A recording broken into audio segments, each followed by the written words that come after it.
Hi friends, ಈ ವಿಡಿಯೋಲಿ ನಾನು ನಿಮಗೆ ಹೇಳ್ಕೊಡ್ತೀನಿ ಹೇಗೆ ನೀವು ಕ್ಲಾರಿಫಿಕೇಶನ್ ಸರ್ಟಿಫಿಕೇಟ್ ಚೆಕ್ ಮಾಡ್ತೀರಾ ಮತ್ತೆ ಹೇಗೆ ನೀವು ಕ್ಲಾರಿಫಿಕೇಶನ್ಗೆ ರಿಪ್ಲೈ ಮಾಡ್ತೀರಾ.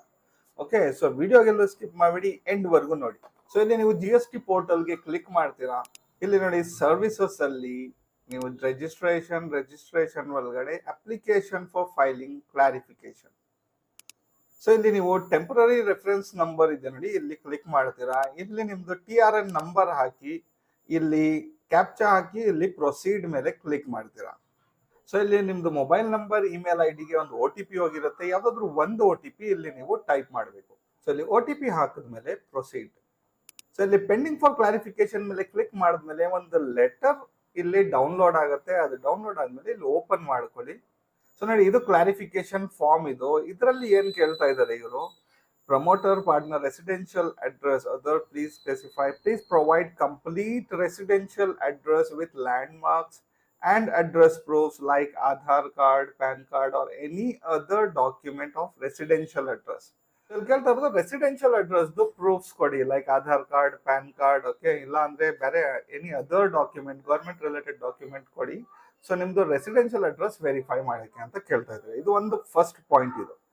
ಸೊ ಇಲ್ಲಿ ಸೆಕೆಂಡ್ ಪಾಯಿಂಟ್ ಅಲ್ಲಿ ಕೇಳ್ತಾ ಇದ್ದಾರೆ, provide complete address with prominent land mark near the premises. Land mark should be a prominent, easily identifiable, one which is commonly known to all in that area like temple, masjid, church, big shop, school, etc. ಏನಾದ್ರು ನಿಮ್ದು address ಹತ್ರ, ನಿಮ್ಮ ಮನೆ, ನಿಮ್ದು business place ಹತ್ರ ಏನಾದ್ರು famous ಜಾಗ ಇರೋದು ಲ್ಯಾಂಡ್ ಮಾರ್ಕ್ ಕೊಡಿ ಅಂತ ಕೇಳ್ತಾ ಇದ್ದಾರೆ. ಲೈಕ್ ಮಸ್ಜಿದ್ ಇರಬೇಕು, ಇಲ್ಲ ಟೆಂಪಲ್ ಇರ್ಬೋದು, ಇಲ್ಲ ಚರ್ಚ್, ಇಲ್ಲ ಯಾವ್ದು ಸ್ಕೂಲ್ ಇದೆ. ಸೊ ಈ ತರ ಏನಾದ್ರು ಲ್ಯಾಂಡ್ ಮಾರ್ಕ್ ಇದ್ರೆ ಅದು ಲ್ಯಾಂಡ್ ಮಾರ್ಕ್ ಹಾಕಿ, ನಿಮ್ದು ಬಿಸ್ನೆಸ್ ಪ್ಲೇಸ್ ಅಂತ ಕೇಳ್ತಾ ಇದ್ದಾರೆ. ಸೊ ಎರಡು ಇಲ್ಲಿ ಕೇಳ್ತಾ ಇದ್ದಾರೆ ಇವರು ರಿಮಾರ್ಕ್ಸ್. ಓಕೆ, ಇದಕ್ಕೆ ನಾವು ಹೇಗ್ ರಿಪ್ಲೈ ಕೊಡಬಹುದು ಅದು ನಾನು ನಿಮ್ಗೆ ತೋರಿಸ್ತೀನಿ. ಓಕೆ, ಇದು ಕ್ಲೋಸ್ ಮಾಡ್ಕೊಳ್ಳೋಣ. ಸೊ ಇಲ್ಲಿ ಇವಾಗ ನೀವು ಕ್ಲಾರಿಫಿಕೇಶನ್ ಮಾಡಬೇಕು ಅಂದ್ರೆ ಇಲ್ಲಿಂದಾನೇ ಏನ್ ಮಾಡ್ತೀರಾ, ಸರ್ವಿಸ್ಗೆ ಹೋಗ್ತೀರಾ, ರಿಜಿಸ್ಟ್ರೇಷನ್, ಇಲ್ಲಿ ಅಪ್ಲಿಕೇಶನ್ ಫಾರ್ ಫೈಲಿಂಗ್ ಕ್ಲಾರಿಫಿಕೇಶನ್ ಮೇಲೆ ಕ್ಲಿಕ್ ಮಾಡ್ತೀರಾ.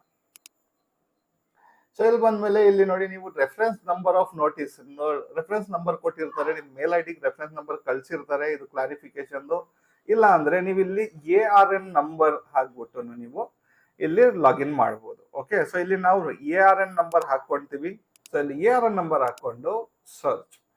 ಸೊ ನೋಡಿ, ಇಲ್ಲಿ ಅಪ್ಲಿಕೇಶನ್ ಫಾರ್ ಫೈಲಿಂಗ್ ಕ್ಲಾರಿಫಿಕೇಶನ್ ಇಲ್ಲಿ ಓಪನ್ ಆಯ್ತು. ಇಲ್ಲಿ ಏನ್ ಕೇಳ್ತಾ ಇದೆ, modification in the registration application file. ನೀವೇನಾದ್ರೂ ಫಾರ್ಮ್ ಫಿಲ್ ಮಾಡಿದಾರಲ್ಲ, ಅದು ಫಾರ್ಮ್ ಅಲ್ಲಿ ಏನಾದ್ರೂ ಕರೆಕ್ಷನ್ ಮಾಡ್ಬೇಕಂದ್ರೆ ನೀವು ಇಲ್ಲಿ ಎಸ್ ಆರ್ ನೋ ಮಾಡಬಹುದು. ಇವಾಗ ನೀವು ಕ್ಲಾರಿಫಿಕೇಶನ್ ಅಲ್ಲಿ ನೀವು ಬರೀ ಡಾಕ್ಯುಮೆಂಟ್ ಸಬ್ಮಿಟ್ ಮಾಡ್ತಾ ಇದ್ದೀರಾ ಅಂದ್ರೆ ನೀವು ನೋ ಅಂತ ಕೊಟ್ಬಿಡ್ಬೋದು. ಓಕೆ, ಇಲ್ಲ ನೀವು ಅಪ್ಲಿಕೇಶನ್ ಅಲ್ಲಿ ಅಡ್ರೆಸ್ ಅಲ್ಲೇ ಏನಾದ್ರೂ ಟೈಪಿಂಗ್ ಅಲ್ಲಿ ಚೇಂಜ್ ಮಾಡ್ಬೇಕಂದ್ರೆ ನೀವು ಎಸ್ ಅಂತ ಕೊಟ್ಬಿಟ್ಟು ಮುಂದೆ ಹೋಗ್ತೀರಾ. ಓಕೆ, ಇಲ್ಲಿ ನಾವು ಕೊಡ್ತಾ ಇದೀವಿ ನೋ. ಸೊ ಅದಾದ್ಮೇಲೆ ಇಲ್ಲಿ ಕ್ವೈರಿ ನೋಡಿ ರೇಸ್ ಆಗಿದೆ. ಇಲ್ಲಿ ಕ್ವೈರಿ ಡಿಸ್ಕ್ರಿಪ್ಷನ್ ಅಲ್ಲಿ ಕೇಳ್ತಾ ಇದೆ ತಿರ್ಗಾ ಅದೇ same, please provide complete residential address with land mark ಅಂತ ಕೇಳ್ತಾ ಇದೆ. ಇದು ಸೆಕೆಂಡ್ ಪಾಯಿಂಟ್ ಅದು ಇಲ್ಲಿ. ಓಕೆ, ಇಲ್ಲಿ ಏನ್ ಬರಿಬೇಕು ನೀವು ಅದೆಲ್ಲ ಕಂಪ್ಲೀಟ್ ಬರಿಬಹುದು. ಸೊ ನೋಡಿ, ಇಲ್ಲಿ ಟೈಪ್ ಮಾಡ್ಕೊಂಡಿದ್ದೀನಿ ನಾನು, ಕ್ವೈರಿ ರೆಸ್ಪಾನ್ಸ್ ಮಾಡ್ತಾ ಇರೋದು. So dear sir, kindly find the attachment of passport copy to verify residential address ಅಂತ ಕೊಟ್ಟಿದ್ದೀನಿ. ಸೊ ಇಲ್ಲಿ ನಾನು ಪಾಸ್ಪೋರ್ಟ್ ಕೊಡ್ತಾ ಇದ್ದೀನಿ, ನಂದು ರೆಸಿಡೆನ್ಷಿಯಲ್ ಅಡ್ರೆಸ್, ನಮ್ಮ ಮನೆ ಅಡ್ರೆಸ್ ವೆರಿಫೈ ಮಾಡಕ್ಕೆ. ಸೊ ಆದ್ಮೇಲೆ ಇಲ್ಲಿ kindly find the attachment of visiting card to verify the business place, please approve my application ಅಂತ ಕೊಟ್ಟಿದ್ದೀನಿ. ನಮ್ದು ಬಿಸ್ನೆಸ್ ಪ್ಲೇಸ್ ಅಡ್ರೆಸ್ ವೆರಿಫೈ ಮಾಡಕ್ಕೆ. ಸೊ ಅದಾದ್ಮೇಲೆ ಇಲ್ಲಿ ಹೋಗ್ತೀವಿ. ಇಲ್ಲಿ ನೋಡಿ ಸಪೋರ್ಟಿಂಗ್ ಡಾಕ್ಯುಮೆಂಟ್ ಇಲ್ಲಿ ಚೂಸ್ ಮಾಡಕ್ ಹೇಳ್ತಾ ಇದೆ. ಸೊ ಏನ್ ಮಾಡ್ತೀರಾ, ಇಲ್ಲಿ ಚೂಸ್ ಮಾಡ್ಬಿಟ್ಟು ನಿಮ್ದು ಏನೇನ್ ಕಾರ್ಡ್, ನೀವು ಏನೇನ್ ಡಾಕ್ಯುಮೆಂಟ್ ಸಬ್ಮಿಟ್ ಮಾಡಬೇಕು ಅದು ನೀವು ಒಂದು ಯಾವ ಫೋಲ್ಡರ್ ಅಲ್ಲಿ ಇಕ್ಕಿದ್ರೆ ಆ ಫೋಲ್ಡರ್ ಇಂದ ನೀವು ಇಲ್ಲಿ ಪೇಸ್ಟ್ ಮಾಡಬಹುದು, ಇಲ್ಲಿ ಅಪ್ಲೋಡ್ ಮಾಡಬಹುದು. ಸೊ ಮ್ಯಾಕ್ಸಿಮಮ್ ಫೈಲ್ ಸೈಜ್ ಬಂದ್ಬಿಟ್ಟು ನೋಡಿ 9.7 MB ಒಳಗಡೆ ಇರ್ಬೇಕಂದ್ರೆ 1 MB ಗಿಂತ ಕಮ್ಮಿ ಇರಬೇಕು ನಿಮ್ದು ಫೈಲ್ ಸೈಜ್.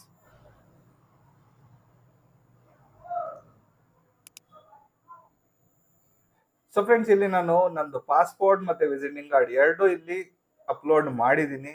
ಅದಾದ್ಮೇಲೆ ಏನ್ ಮಾಡ್ತೀರಾ, ಇಲ್ಲಿ ಚೆಕ್ ಮಾಡ್ತೀರಾ, ಇಲ್ಲಿ ಸೆಲೆಕ್ಟ್ ನಿಮ್ದು ಹೆಸರು ಮತ್ತೆ ಪ್ಯಾನ್ ನಂಬರ್ ಬಂದಿರುತ್ತೆ, ಅದು ಸೆಲೆಕ್ಟ್ ಮಾಡ್ತೀರಾ ಇಲ್ಲಿ ನಿಮ್ದು.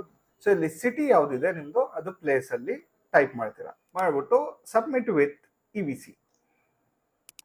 ಸೊ ಇಲ್ಲಿ ಒಂದು ಒ ಟಿ ಪಿ ಹೋಗಿರುತ್ತೆ ನಿಮ್ದು ಮೊಬೈಲ್ ನಂಬರ್ ಇಮೇಲ್ ಐಡಿಗೆ, ಯಾವ್ದಾದ್ರು ಒಂದು ಇಲ್ಲಿ ಒ ಟಿ ಪಿ ನೀವು ಹಾಕ್ಬೋದು. ನೀವೇನಾದ್ರೂ G S T registration, food licence, Udyam registration or PAN card, voter I D card ಏನಾದ್ರು ಮಾಡಿಸ್ಬೇಕಂದ್ರೂ ಡಿಸ್ಕ್ರಿಪ್ಷನ್ ಅಲ್ಲಿ ನಂಬರ್ ಕೊಟ್ಟಿದ್ದೀನಿ, ಅಲ್ಲಿ ಕಾಲ್ ಮಾಡಿ ನೀವು ಡೀಟೇಲ್ಸ್ ತಗೊಬಹುದು.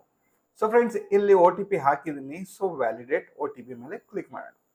ಸೊ ಫ್ರೆಂಡ್ಸ್ ಇಲ್ಲೇ ನಮ್ದು ಕ್ಲಾರಿಫಿಕೇಶನ್ ಸಬ್ಮಿಟ್ ಆಗಿದೆ. ಇದು ಆದ್ಮೇಲೆ ನಿಮ್ಗೆ ಒಂದ್ 2-3 ದಿವಸದ ಒಳಗಡೆ ಆಫೀಸರ್ ವೆರಿಫೈ ಮಾಡ್ತಾರೆ ಡಾಕ್ಯುಮೆಂಟ್ಸ್ ನಿಮ್ದು ಅಪ್ಲೋಡ್ ಮಾಡಿರೋದು. ಅದು ಅವ್ರ ಪ್ರಕಾರ ಕರೆಕ್ಟ್ ಇದ್ರೆ ಓಕೆ ಅಪ್ರೂವ್ ಮಾಡ್ತಾರೆ. ನಿಮ್ಗೆ ಜಿ ಎಸ್ ಟಿ ಸರ್ಟಿಫಿಕೇಟ್ ಬರುತ್ತೆ, ನಿಮ್ದು ಲಾಗಿನ್ ಐ ಡಿ ಪಾಸ್ವರ್ಡ್ ನಿಮ್ಗೆ ಮೇಲ್ ಅಲ್ಲಿ ಬರುತ್ತೆ. ಓಕೆ, ಇಲ್ಲ ಅಂದ್ರೆ ಅವ್ರಿಗೆ ಡಾಕ್ಯುಮೆಂಟ್ಸ್ ಅಲ್ಲಿ ಏನಾದ್ರು ಪ್ರಾಬ್ಲಮ್ ಅನ್ಸಿದ್ರೆ, ಅವ್ರಿಗೆ ಸ್ಯಾಟಿಸ್ಫ್ಯಾಕ್ಷನ್ ಆಗಿಲ್ಲ ಅಂದ್ರೆ ಅವ್ರು ಏನ್ ಮಾಡ್ತಾರೆ, ನಿಮ್ದು ಅಪ್ಲಿಕೇಶನ್ ರಿಜೆಕ್ಟ್ ಮಾಡ್ತಾರೆ. ಓಕೆ, ರಿಜೆಕ್ಟ್ ಆದ್ಮೇಲೆ ನೀವು ತಿರ್ಗಾ ಅಪ್ಲೈನು ಮಾಡಿಸ್ಬೋದು.